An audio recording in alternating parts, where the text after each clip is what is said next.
This is one of the most controversial music projects ever.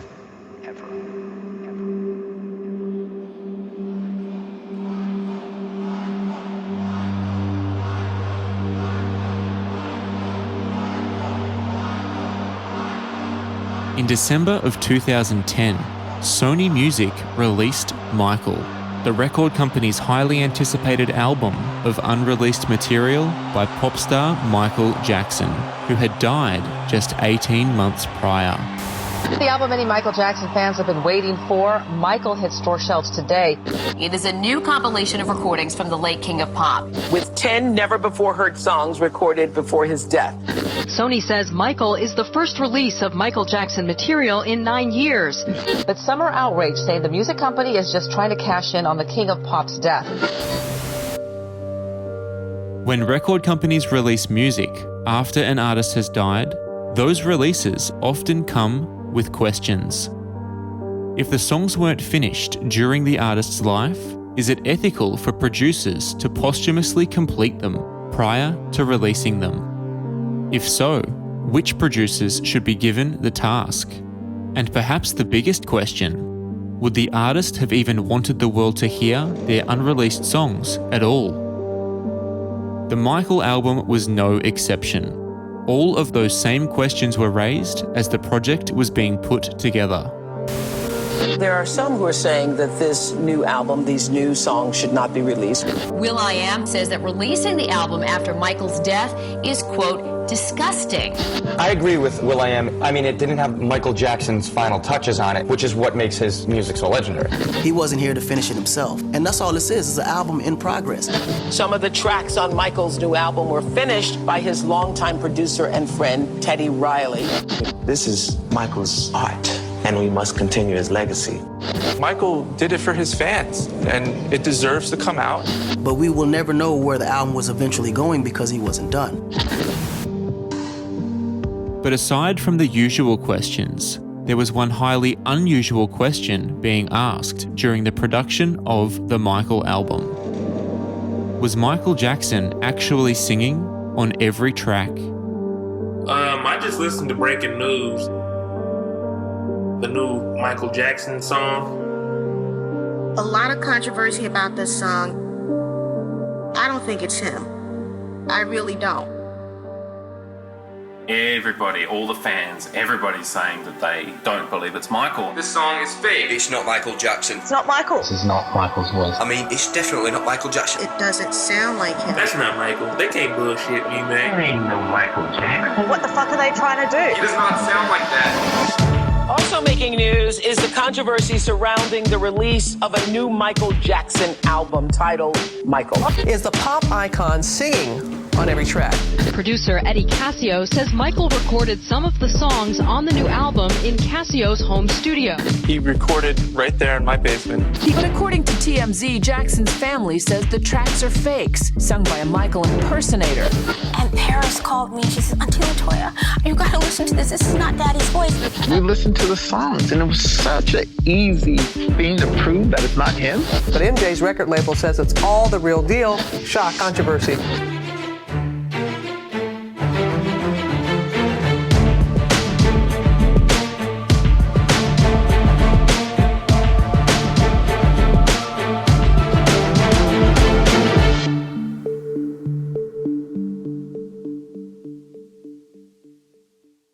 If the whole thing already sounds like some kind of crazy conspiracy theory to you, then join the club.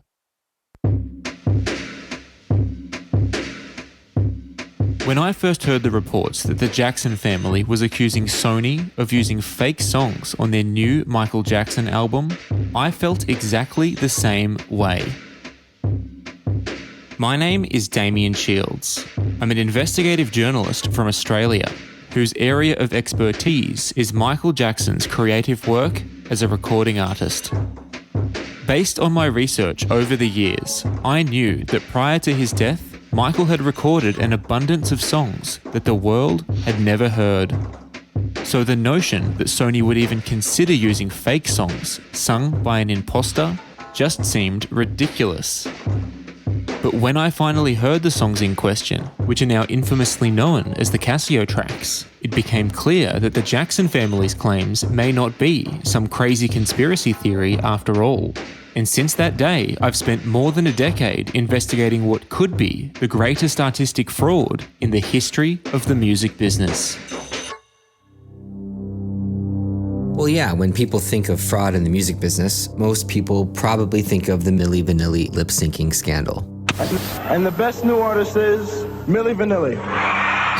Girl, you know it's true. The truth is, Milli Vanilli were living a lie by pretending to sing when they did not.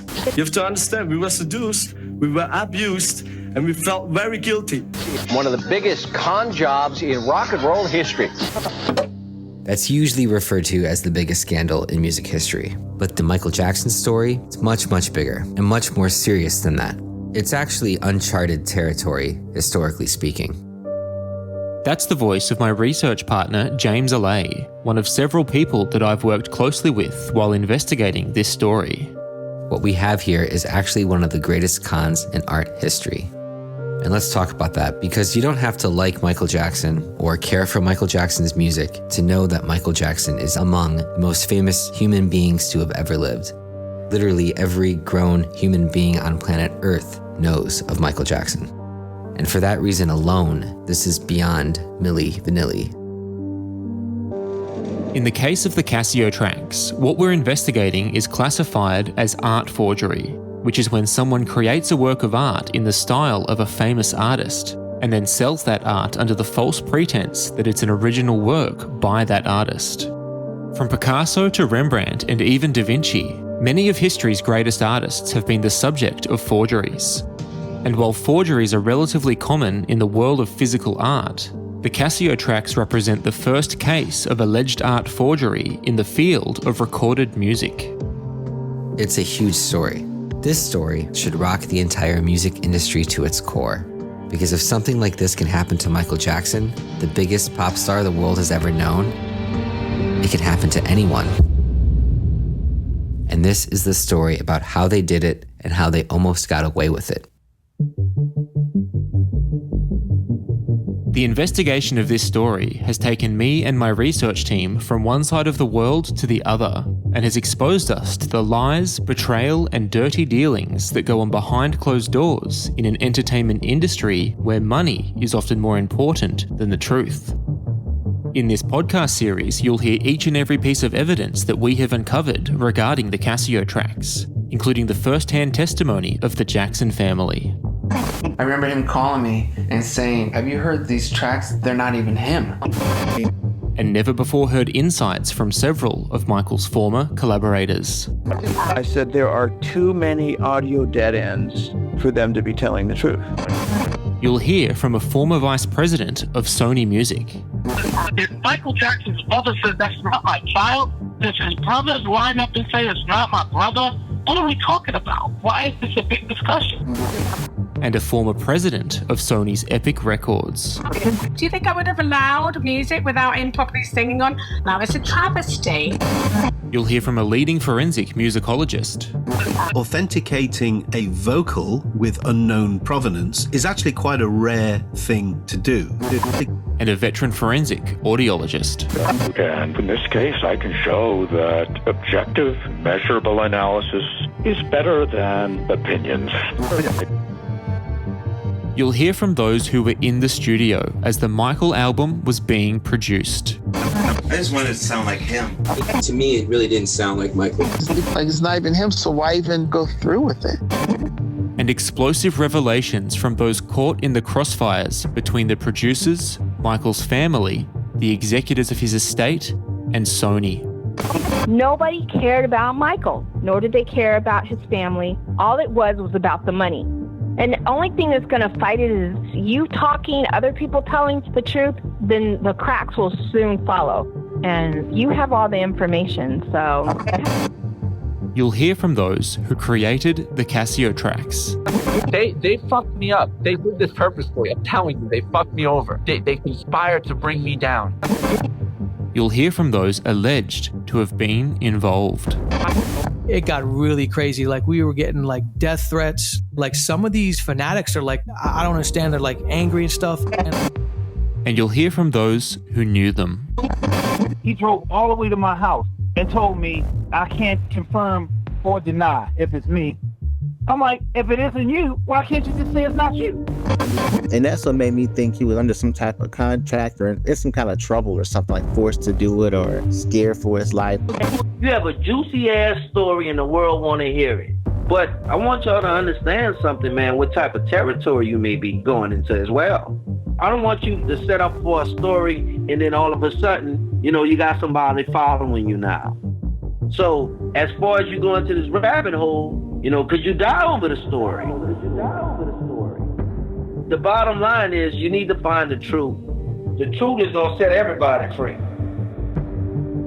For more than a decade, the media has failed to report the truth regarding the Casio tracks, essentially sweeping the fiasco under the rug as if it doesn't even exist. But it does exist. And since no one else will tell you about it, this podcast series will. Faking Michael is the inside story of the music industry scandal you were never meant to hear about.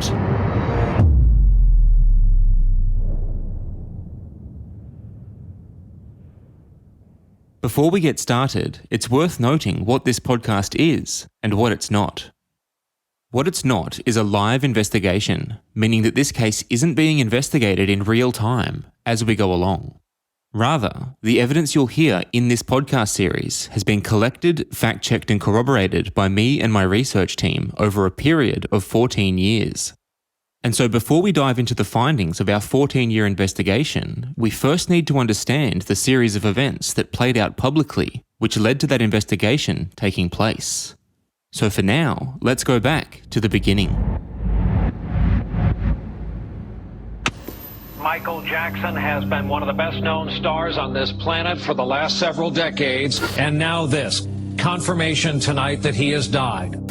My brother, the legendary king of pop, Michael Jackson, passed away on Thursday, June 25th at 2:26 p.m. Shocking news for millions of his fans throughout the world. It's hard for me to not cry.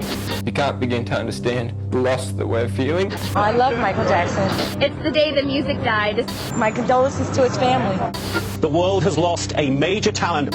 His family has not wasted any time trying to protect his estate. Michael Jackson's parents believe that he died without a valid will. However, a former attorney of Jackson says that the singer did in fact have a will that he signed in 2002. Now, the lawyer who says he has that will says he plans to present it to the court within the next 30 days.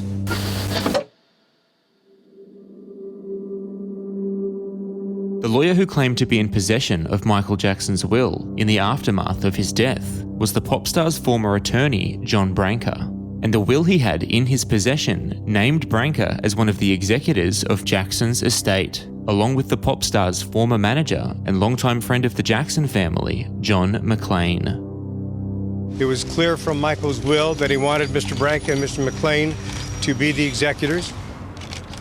That's the voice of the late Howard Weitzman, the attorney hired by Branca and McClane to represent them in their dealings as executors. With respect to the court proceedings today, we believe the judge... In this clip, Weitzman is addressing a packed press conference outside the LA Superior Court, where a judge had just given Branca and McClane control over the King of Pop's estate. It's our obligation, our duty, our responsibility, and our desire to do everything we can to carry out Michael Jackson's wishes, maximizing the assets of this estate and allowing his fans to continue to enjoy the great legacy that he brought to all of us. Before we really get into the podcast, I want to take a moment to explain what an estate is, who is involved, and what their roles are. This is important because I'm going to mention the estate a lot in this series. An estate is basically everything that a person leaves behind when they die, including their property, their assets, their liabilities, and their debts. The two main parties you need to know about regarding Michael Jackson's estate are the executors and the beneficiaries. Executors are in charge of administering the estate and carrying out the wishes of the person who has died. As mentioned, the co-executors of Michael Jackson's estate are John Branca and John McClane. It is their duty to gather and protect the assets of the estate, manage the estate's taxes, and make the appropriate distributions to the beneficiaries.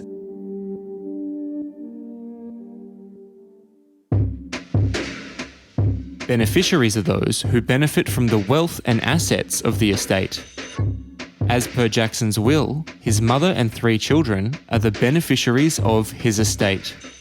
Jackson also left a percentage of the estate's earnings to charity. It's worth noting at this point that Michael Jackson's estate should not be confused with Michael Jackson's family. Michael Jackson was part of a large family. He had 8 siblings and countless nieces and nephews.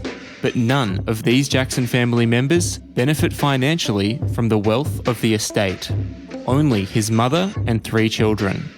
And none of them, including his mother and children, have any control over the decisions of the estate. Only co-executors Branca and McClane have that power. Okay, so now that we understand what an estate is and who is involved, let's pick the story back up in the immediate aftermath of Jackson's death, when the appetite for his music was greater than ever. Michael Jackson's death has triggered huge music sales as people snatch up his albums. Thriller, the top-selling album of all time, soared to #1 yet again on Amazon. Sales of Jackson CDs have jumped 4,000%. I want to get as much stuff of Michael Jackson as I possibly can. I might wind up spending my whole check out here, on Michael Jackson. It's worth it. Amazon's top 10 music sellers are all Jackson, and he's the first performer to sell over 1 million internet tracks in a week. Jackson's record label Sony has been scrambling to meet demand, and retailers expect the trend to continue, perhaps for months, as details about Jackson's death slowly come to light. And while millions of people around the world rushed to record stores to buy copies of Jackson's most famous albums, many wondered what would be done with his unreleased music. And the King of Pop is said to have left behind a mountain of material. Music executive Tommy Mottola, who worked closely with Jackson at Sony Records for 15 years, considers himself the gatekeeper of Jackson's catalog. Tommy, good morning. It's good to see you. Good morning, man. Before I get to the unreleased material... During an appearance on NBC's Today Show, the former head of Sony Music explained why so many songs that Jackson recorded during his life remained unreleased at the time of his death. There was always over-recording. 12 to 14 songs would end up on the album. There would probably be anywhere from 25 to 30 songs recorded. Those songs are still unreleased. You've heard these songs? I've heard a lot of them. I've heard many of them, And yes. so what are we going to learn about Michael? What kind of music are we going to hear for the first time when these come out? There are hidden gems. There are hidden gems in these songs. At the end of the day, the decision was Michael's, what to put on the album and what not. It doesn't mean that the songs that were not released were not as great as the hits that you know. So there could be a whole new life just from these songs alone.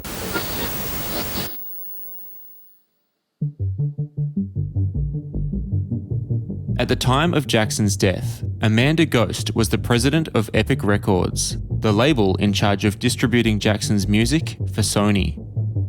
In a radio interview with the BBC, Ghost spoke about the care that would need to be taken when releasing Jackson's unreleased material. The appetite is definitely there for Michael Jackson. The new material, I've no idea when it will come out. It will come out on Sony Epic. But again, we haven't really made any decisions because we just want to let the dust settle and just be really respectful to his memory, really, and not to be seen in any way trying to cash in, And if we do release anything of unreleased material, it has to be fantastic and it can't damage in any way his legacy or his legend. And I won't let that happen at Epic because I think, we've got to be respectful to the artist as well as the man. While cashing in on Jackson's death may not have been part of Ghost's plan, her bosses at Sony and the executors of the pop star's estate had other ideas. Michael Jackson has set another music industry record. Sony Music has struck a $250 million deal with the estate of the King of Pop. The partners say it's the biggest in recording history. It includes the release of 10 albums over the next 7 years, mixing unreleased material and older tracks. Sony also will license Jackson's songs for movies and video games. The pop star died last year at the age of 50.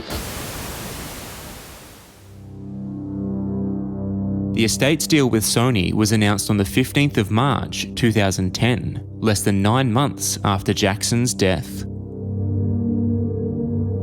In a statement at the time, estate co-executor John McClane said that doing business with Sony would ensure that the estate had a commercial partner who not only appreciated Michael's artistry, but also the passion of his fans. While Sony executive Rob Stringer said that Michael had always been a treasured member of the Sony Music family, and that Sony was dedicated to protecting his legacy. But the estate's decision to partner with Sony made some people raise their eyebrows.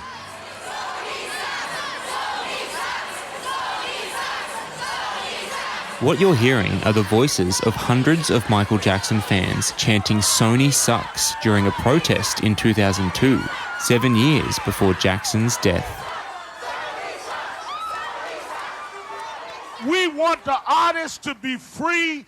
We don't want the companies bigger than the artists, and we coming off our seats to stand up for justice in the music industry.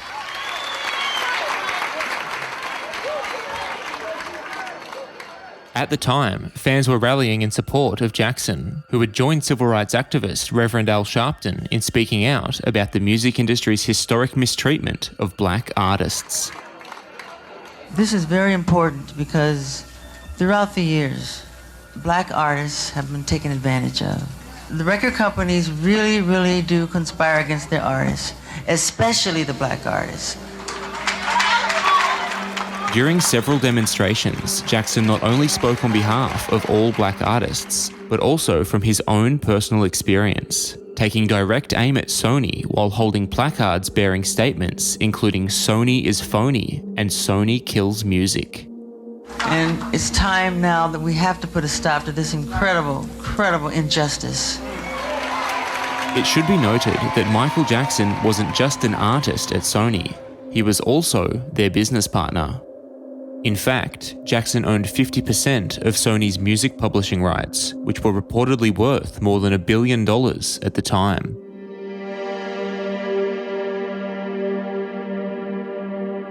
But despite being in business with Sony, by the year 2002, Jackson himself no longer wanted to be a Sony artist, announcing his intention to leave the company while accusing them of sabotaging his most recent album as an act of retribution. So I'm leaving Sony a free agent, owning half of Sony. I own half of Sony's publishing, and I'm leaving them, and they're very angry at me because of it. So the way they get revenge is to try and destroy my album.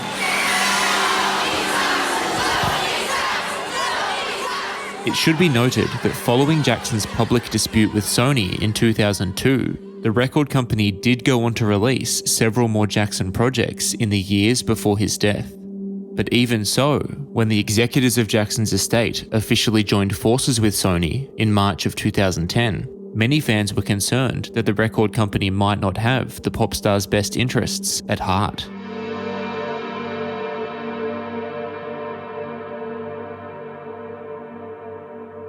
Okay, now let's get back to the story.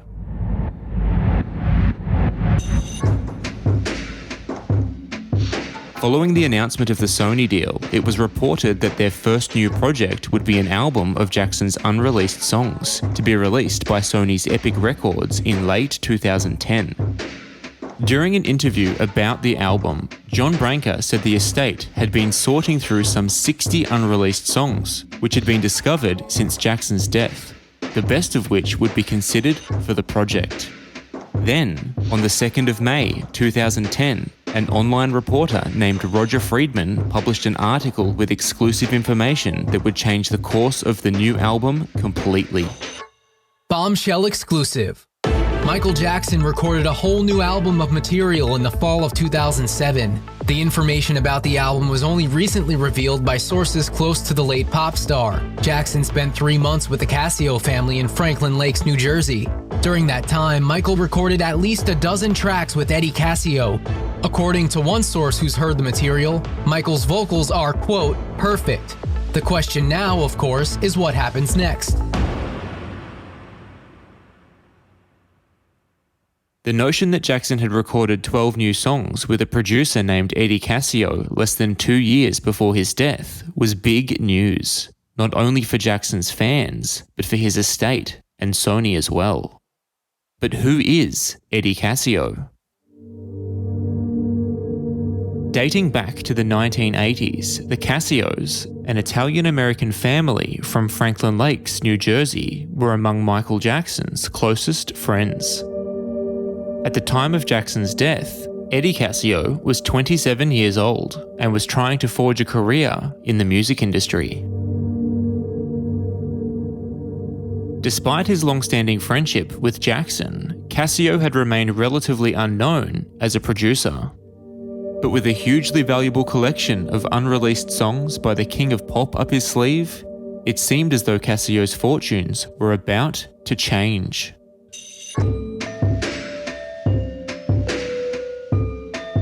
Following the publication of Roger Friedman's article, the Jackson estate struck a deal to obtain all 12 of Casio's tracks. The estate then asked Jackson's longtime producer, Teddy Riley, to remix some of the Casio tracks for inclusion on the new album. In a series of posts made via Twitter, the producer wrote that he felt blessed to be working on the project, while assuring Jackson's fans that he would put his heart and soul into creating something that would make Michael proud. And based on his tweets over the next several weeks, production on the album seemed to be going great. But then... that album of Michael Jackson's unreleased material, I'll tell you what, it's in limbo. Those were the words of Roger Friedman, taken from an article he published on the 19th of October, 2010. In the article, Friedman provides an update regarding the new album, including that estate co-executor John McClain had raised doubts regarding the authenticity of the newly discovered Casio tracks. The best material available really comes from those sessions with Eddie Casio in New Jersey circa summer 2007. At first, there was a lot of skepticism about the tracks. I'm told that the estate co-executor John McClain questioned whether the vocals were really Michael's or faked, but they are Michael's, and they will be needed to round out the selections. Teddy Riley and a couple of other producers have worked to fix up the Casio tracks for release. As you just heard in his article, Friedman dismissed McClain's claims that the Casio tracks might be fakes, insisting that the vocals were indeed Michael's. But a week later, on the 27th of October 2010, Friedman reported that the concerns regarding the vocals had escalated, and that the Jackson family, including Michael's mother, were against the release of the tracks. It's not easy putting out this new Michael Jackson album. In fact, it's turned into a war among family and friends. The biggest issues have come because of what's known as the Casio tracks. 5 of them are so good that they've been slated for inclusion, but there's the rub. According to sources, co-executor John McClain has poisoned the water with Katherine Jackson regarding the Casio family. On Monday, Miss Jackson apparently insisted that no tracks from the Casio sessions be included. In the article, Friedman reported that the King of Pop's nephews, Terrell, TJ and Taj, were also claiming that the Casio tracks were fakes. Friedman wrote that their opposition to the Casio tracks was a simple matter of jealousy, claiming that Terrell, TJ and Taj had tried unsuccessfully to convince their uncle Michael to record their songs, and were now faced with the reality that he had chosen to record with Eddie Casio instead of them. The article also includes the revelation that Sony and the estate had hired forensic audio experts to authenticate the vocals, and that the Jackson family would have to accept that the Casio tracks were going to be released whether they liked it or not. Friedman's coverage of the Casio tracks triggered a series of reports in the mainstream media, making headlines around the world. Now there's already controversy over a soon-to-be-released new album. Is it really Michael's voice? Producer Eddie Casio says Michael recorded some of the songs on the new album in Casio's home studio. But according to TMZ, Jackson's family says the tracks are fakes, sung by a Michael impersonator. Katherine Jackson and some of Michael Jackson's children listened to that album recently and did not believe the voice on the tracks belonged to the King of Pop. Mrs. Jackson says the Casios have given Sony false tracks.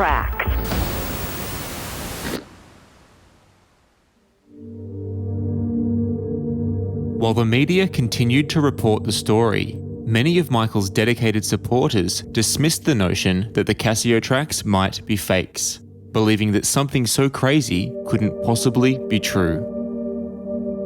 Longtime fans Q Gabriel Smith and Marnie Cochran, award-winning investigative journalist Charles Thompson, and host of the MJ Cast podcast, Jamin Bull, recall how they perceived the reports that the Jackson family were calling the Casio tracks fake. I was pretty confused at hearing the reports about Michael's family saying that there were some fake vocals or fake songs coming out. It just sounded insane that anyone would say that, let alone his own family. I know what happens. You know, I've lost my brother. I know what happens in a family and what kind of horrible things that can do to a family in terms of infighting and claiming possessions and, claiming this, that or the other. So I honestly thought there was some kind of crazy family disagreement, and I just honestly thought whatever they're saying can't be true. It didn't sound true. When the stories start coming out that the family are saying the songs are fake, it just sounded like a ridiculous conspiracy theory. I kind of dismissed it because a lot of what we know now we didn't know back then, and for years we'd kind of been sold myths. A lot of fans were against the family. They'd been sold for years the myth that the family were vultures, that they were trying to steal Michael's money, that they were always out for what they could get. I was just excited to get new music. And so obviously when the Jackson family was saying that there were fake vocals, that barely registered, to be honest. I just thought it would be completely unreasonable and unfathomable that Sony or the estate would release fake vocals. I thought the chances of that were so low. It was just a crazy thing to think about. In previous years, the amount of ridiculous headlines that the media fully went with, I think people forget some of that, just the ridiculousness of the headlines that Michael had to deal with. The headlines were just crazy. So this was sort of like one of those crazy media stories that you just sort of sweep it to the side because it's like usual tabloid crap.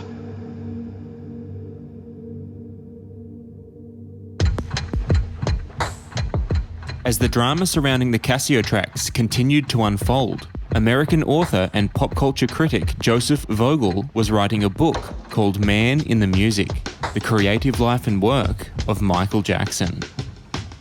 At the time, Vogel had already been researching Jackson's creative process for 5 years and had interviewed some of the pop star's closest musical collaborators. Vogel recalls that when he first heard the reports that the Jackson family were calling the Casio tracks fakes, he, like most people, dismissed their claims as outlandish. At the time, it just seemed so outlandish to think that there'd be this, kind of crazy thing going on with them putting forward songs that weren't actually Michael. Vogel had written about the Casio tracks in a draft of his book, and the estate had a copy of that draft. And so when the Jackson family raised questions about their authenticity, the estate reached out to Vogel to see if he could offer any additional information. Well, they had my manuscript at that time, and so they'd read kind of what I'd written about the Casio tracks, which I told them that I didn't have any inside information on it because the people that I talked to didn't know anything about those songs. So I told them that my source was Roger Friedman. because he was the one that was writing about them. So they asked me, like, do you know anything about these tracks? And I said no. I got my information from this source, and the people that I talked to said it's possible, yeah, because he's friends with the Casios, but we weren't there, so we don't know. As the Jackson family's claims of fake vocals gained more and more traction in the media, Sony broke their silence about the project, announcing that the album, simply titled Michael, would be released by Sony's Epic Records on December 14, 2010. Sony also announced that one of the controversial Casio tracks would be released via michaeljackson.com on the 8th of November and would stream there exclusively for 1 week only. And ironically, Breaking News is the title of this never-heard-before new song by Michael Jackson. It was recorded in New Jersey in 2007 and just recently brought to completion. A source who is close to Jackson tells ABC News that 2 forensic audio companies have confirmed it's him. Fans will soon be able to judge for themselves. On Monday, one song will be released, and right now people can even hear a clip of that song online. Despite the fact that they were moving forward with the album, the persistent reports of fake vocals forced Epic Records to issue a statement in response to the controversy. Sony's Epic Records guarantees the album's authenticity, telling ABC News, "We have complete confidence in the results of our extensive research, as well as the accounts of those who were in the studio with Michael, that the vocals on the new album are his own." With the world premiere of Breaking News less than 2 days away, the controversy surrounding the project was discussed on a television show called TMZ Live, hosted by TMZ founder Harvey Levin. On November 6, 2010, Levin was asked whether he believed that the vocals on the Casio tracks would be real or fake. The following is a recreation of Levin's response to that question. Do I think they're real? Yes. So here's the thing. I know someone who has listened to the entire album. They say this album is unbelievably good. Like, unbelievably good. Dare I say that this could be in Thriller territory? Because think about it. It's not a limitless commodity anymore. Michael Jackson is dead, so there's only going to be so many songs. And people have an appetite for it right now. And this album is apparently awesome. Not just good, but like really, really good. When Levin's TMZ Live co-host, Mike Walters, interjected, saying that if Sony was to defraud the public, it would be a bad thing for them, Levin became defensive. But it's him.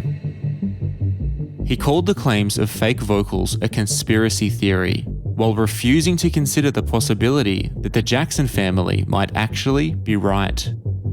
It's him. Look guys, it's him. He was in this house for 4 months recording these songs. It's him. This is JFK conspiracy theory stuff, but it's absolutely Michael Jackson. There are people who listen to this stuff who are experts. It's him.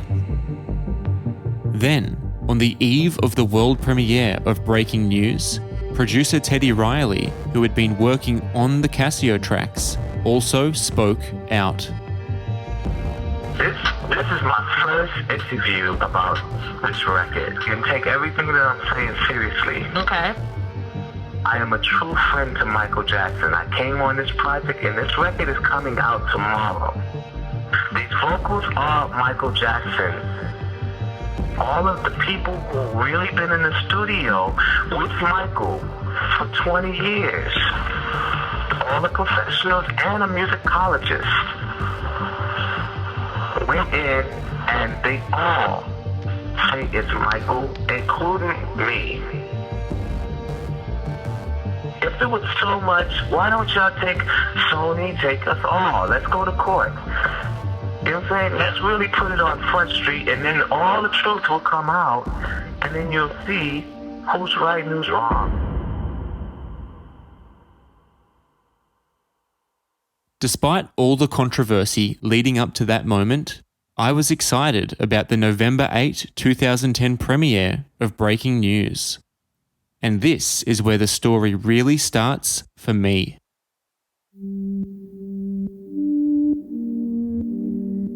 The premiere of Breaking News was a big deal to me, as it was to many. This was a moment where fans could celebrate the reason we fell in love with Michael Jackson in the first place: his music. Breaking News was set to premiere simultaneously around the world at midnight New York time. That was 2 p.m. on the east coast of Australia, where I live. Normally I'd be at work at 2 o'clock, but I was so excited for the premiere of Breaking News that I took the afternoon off. On the drive home, I called my friend Chris, also a big fan of Michael Jackson. Hi.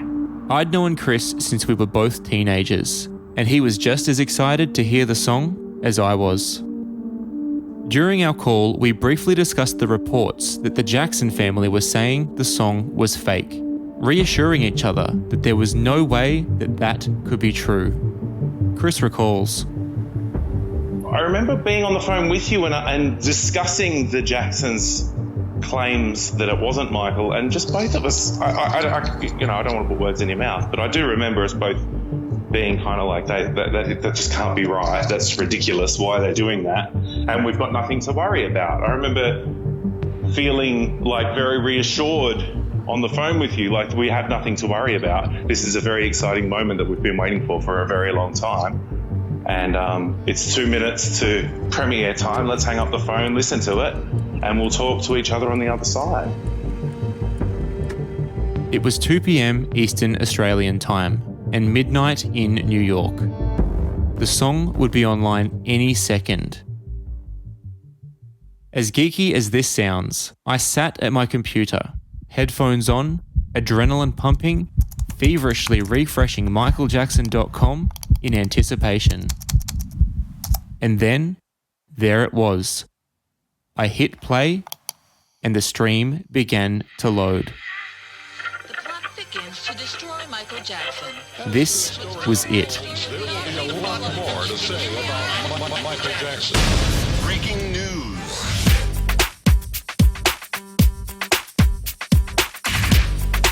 At this point, I was bopping along.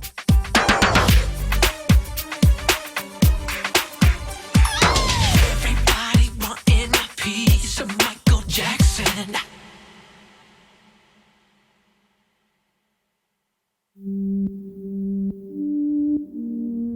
That moment, hearing Breaking News for the first time, was truly surreal. I knew instantly that the singer of that song was not Michael Jackson.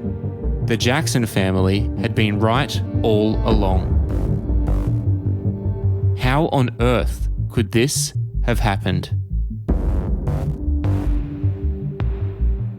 In the next episode of Faking Michael. Paris called me and she said, we gotta put a stop to this. We must put a stop to this. Because she didn't want to see that out there when it wasn't her father's voice. The family had these concerns and they raised them as well they should have. Then the estate did what it should have done, which was to clear it up. His engineers, his people that work with them seem like they overwhelmingly think it's him. And they played the songs for a forensic musicologist, 2 independent musicologists. They all confirmed that the vocal was definitely Michael. All of that was extremely compelling evidence to me. I was in that room, and the majority of the people mentioned did not agree that it was MJ. Why would a company with as much to lose as Sony take this gigantic risk if they've got hundreds of real songs sitting around? What would be the point? Producer Eddie Cascio says Michael recorded some of the songs in Cassio's home studio. He recorded right there in my basement. But diehard fans aren't buying what Cascio has to say. It's a slap in the face to the fans, and it's a slap in the face to Michael himself. And Sony was going ahead with this, and this was fraud, and they didn't even care. Faking Michael is a production of Oath Media, which is researched, written and narrated by me, Damian Shields. Original score, sound design and mixing by Dan Villalobos. Additional research by James Allais and Jamin Bull, and the teams at the MJ Cast and A Truth Untold. Artwork by Stephen Ward. If you enjoy the Faking Michael podcast, please consider rating, reviewing, and sharing it. Faking Michael is an independent piece of investigative reporting. All source material is used in a limited and transformative way for the purposes of commentary, criticism, demonstration, and education in accordance with fair use guidelines. Some of that material has been edited for clarity and time. If you'd like to contact the makers of this podcast, support our cause, or order a copy of the Faking Michael book, please visit our website at fakingmichael.com.